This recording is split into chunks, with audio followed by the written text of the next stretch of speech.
test is in four-part, Part 1, Part 2, Part 3, and Part 4. Now look at Part 1. Part 1. Jack is on his way to Margaret's house party. He is phoning her for directions. First, you will have some time to look at questions 1 to 5.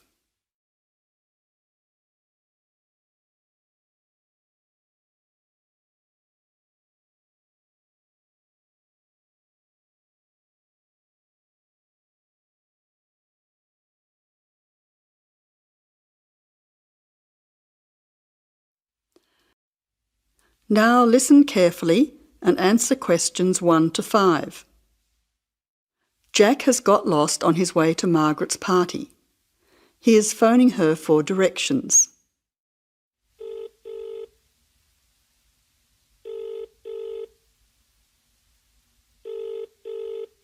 Hello, is that Margaret? Yes, who's speaking? Margaret, it's Jack. I think I'm lost. I can't see a signpost and... Jack, so where are you now? Well, I'm a bit confused about the directions, but I'm at a T-junction. What can you see around you? I can see a pub on the corner. Can you see the name of the pub? Wait a minute, let me see. It's hard to see in the dark. Yes, I can read it now. It's called the Lion's Head. Oh, the Lion's Head. Okay, well then you're not too far away. Go straight ahead through the traffic lights to the next T-junction. Sorry, I didn't hear you. What did you say? I said just go through to the next T-junction. Okay. Now what? Well, there's a park in front of you and a large 2-storey building on the corner. Yes, I can see them. Okay, so now turn left.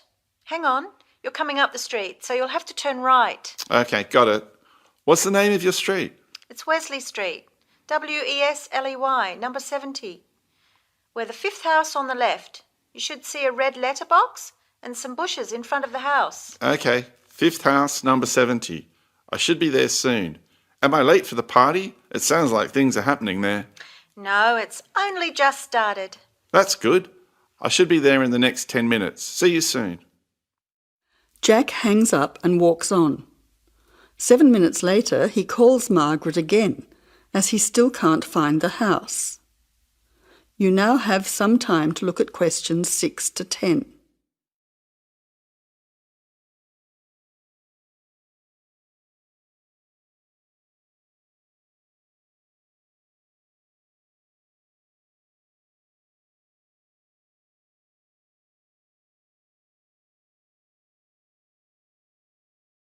As you listen, answer questions 6 to 10.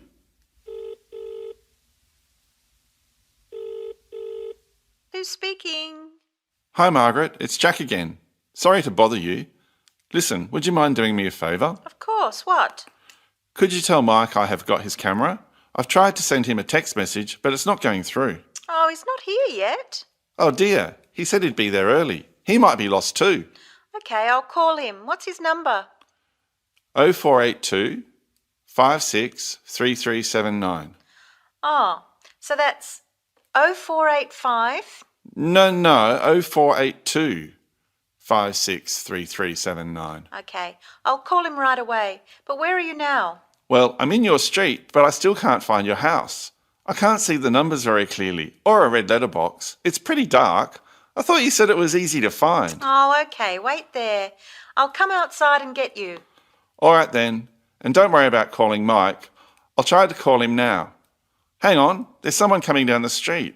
It looks like Mike. Oh, and I can see the letterbox now. It was hidden behind a bush. See you soon.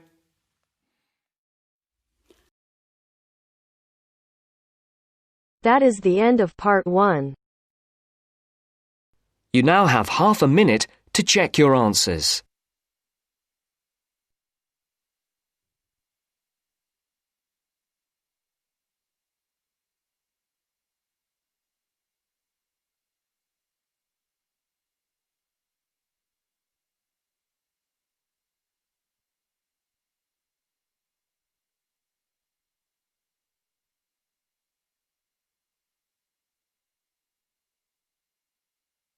Now turns to Part 2.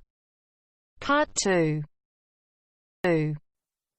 You will hear part of a podcast for visitors to the popular holiday region called the Trelaw Valley. First, you have some time to look at questions 11 to 14.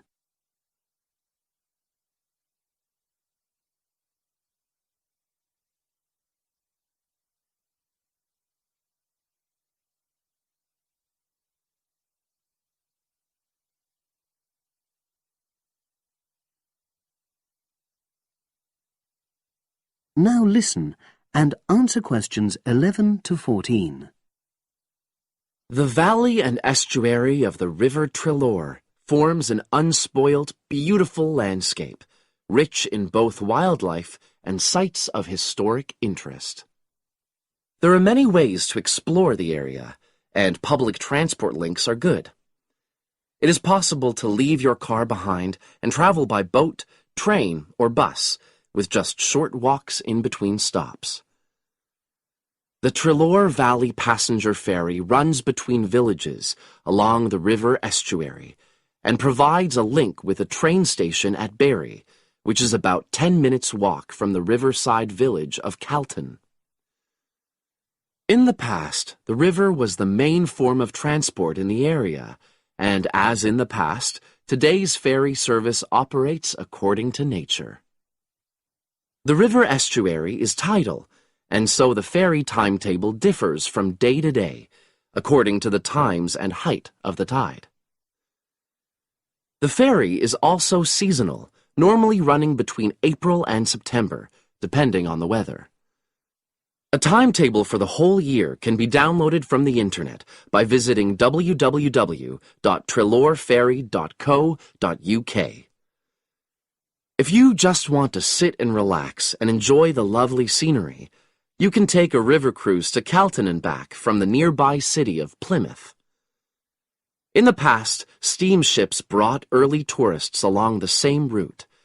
Queen Victoria and her family enjoyed such a trip in 1856. The journey is quicker these days. The round trip takes between 4 and 5 hours, depending on tides and weather. If you prefer, you can travel upriver by boat and return to Plymouth by train. All cruise boats and trains have wheelchair access. For more information and for departure times, ring Plymouth Boat Cruises on 017-528-23104.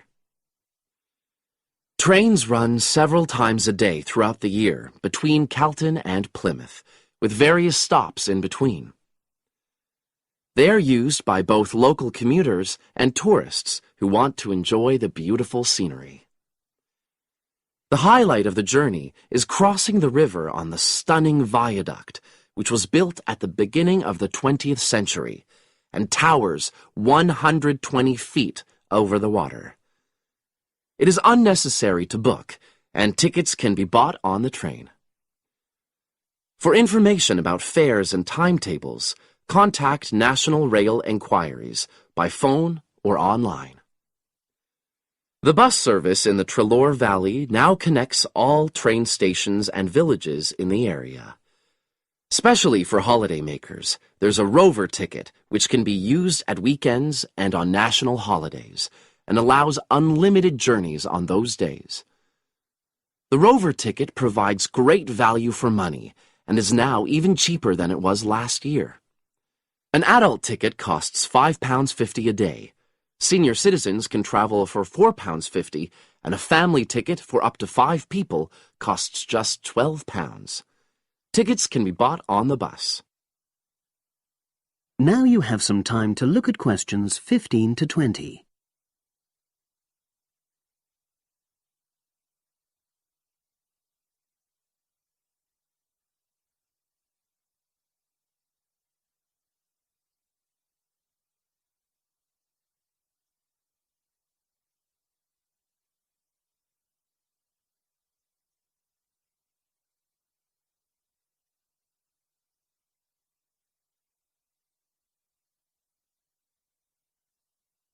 Now listen and answer questions 15 to 20.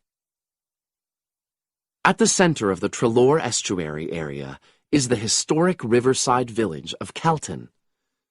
The main road comes into the village from the south, and for those of you who are arriving by bus, it turns left just before the bridge and stops in the lay-by on the left-hand side. From there, it's just a short walk to Calton's various attractions.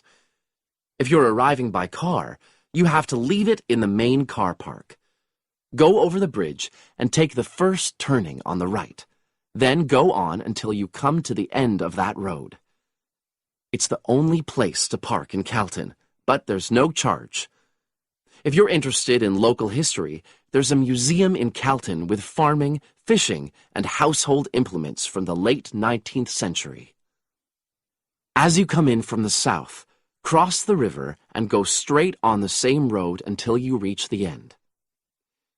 Also, on the subject of history, you can go and see the old mill, which has recently been renovated and put back into use. Turn left before you come to the bridge.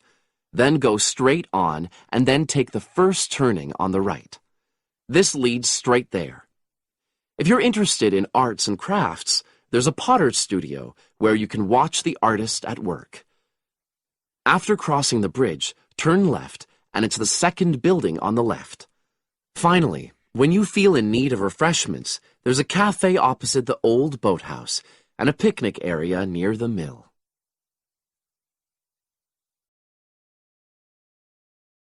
That is the end of part 2. You now have half a minute to check your answers.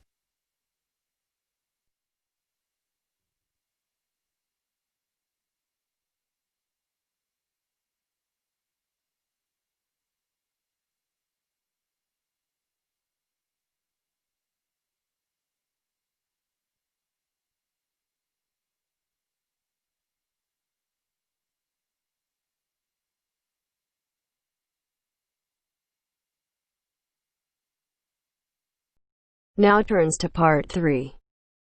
Part 3. You will hear a discussion between 3 students, David, Joseph, and Carrie. In the first part of the discussion, they will be talking about lounges in different school buildings on campus. First look at questions 21 to 24.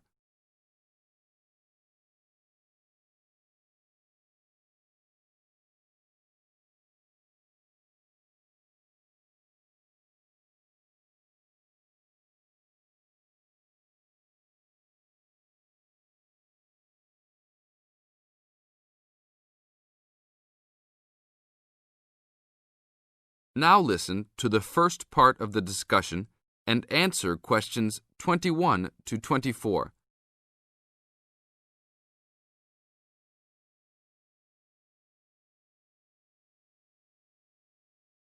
Hey, Joseph.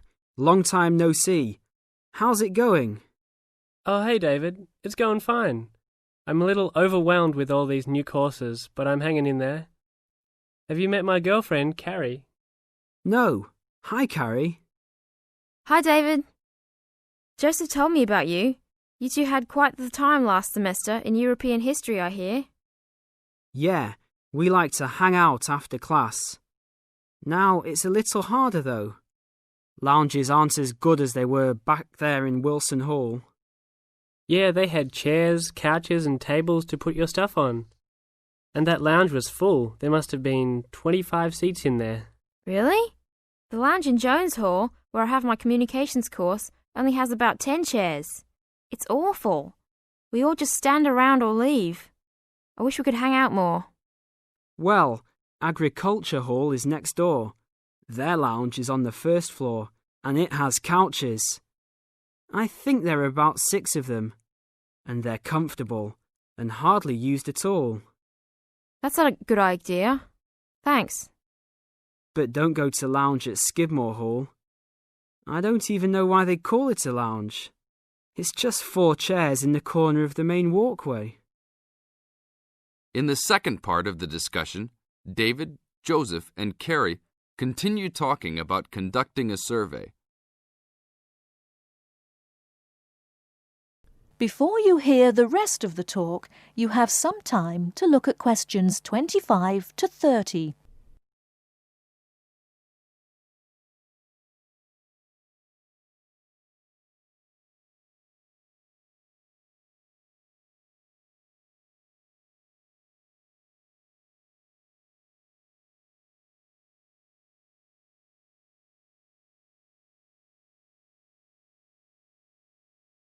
Now listen and answer questions 25 to 30.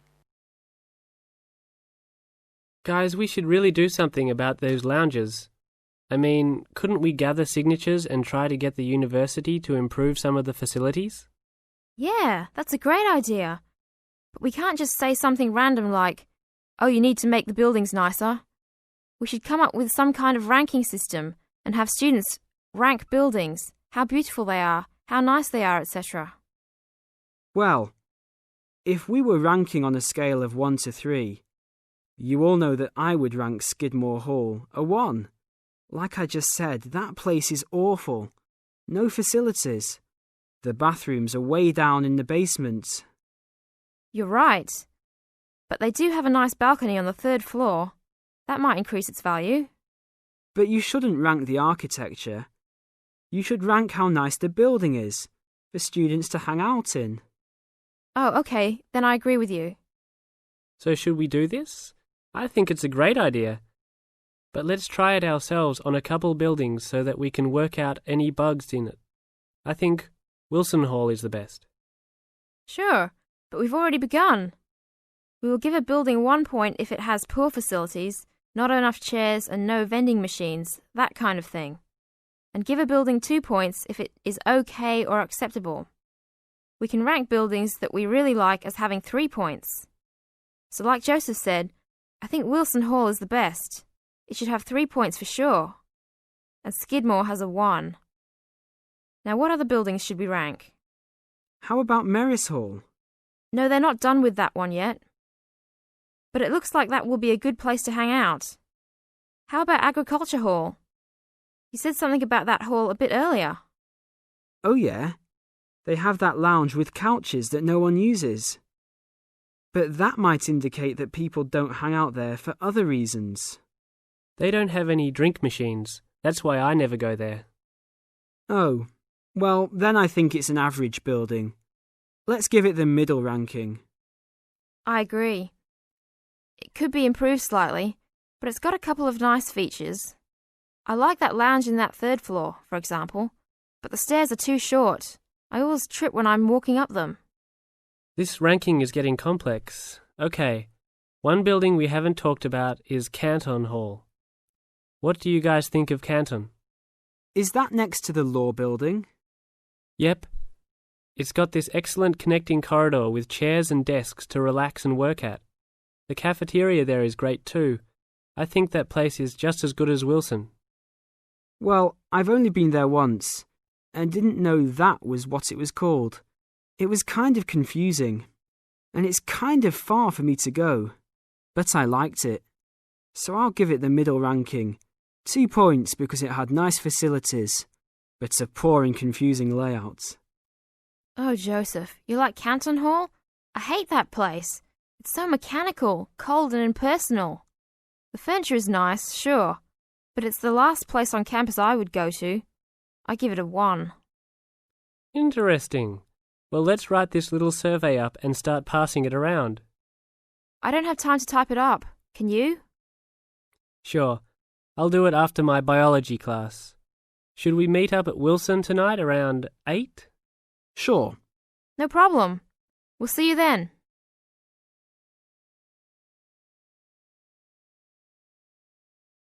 That is the end of part 3. You now have half a minute to check your answers.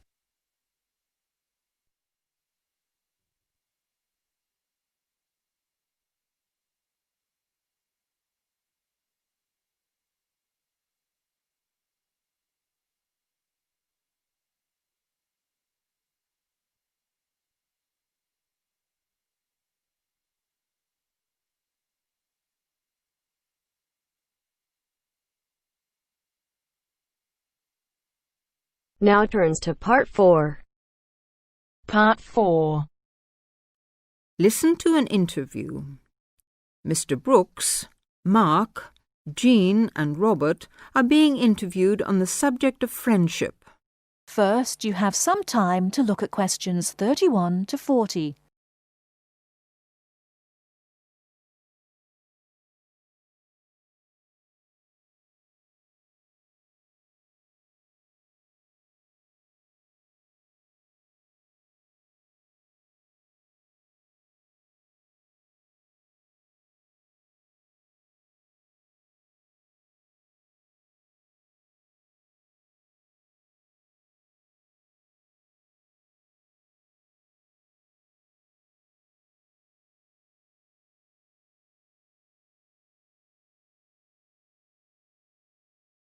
Now listen carefully and answer questions 31 to 40.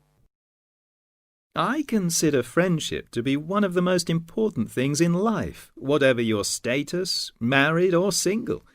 I see too many lonely people around.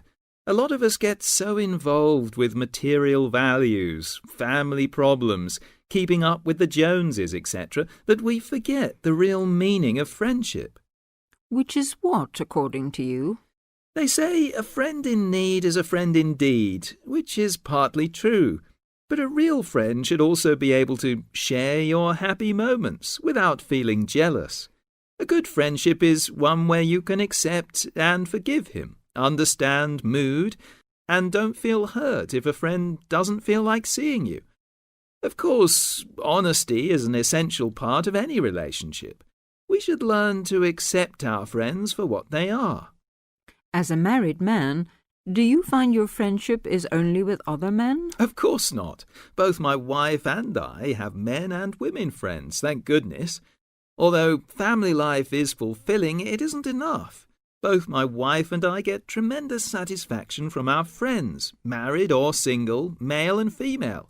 And we both have our separate friends too. We'd get bored with each other if we had the same friends. You must have a full life. We certainly do.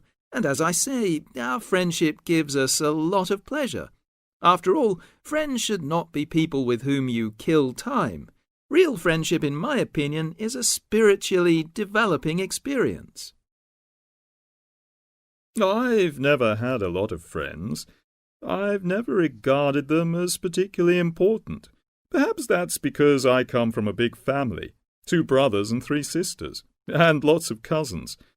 And that's what's really important in my family. If you really need help, you get it from your family, don't you? Well, at least that's what I've always found. What about you, Jean?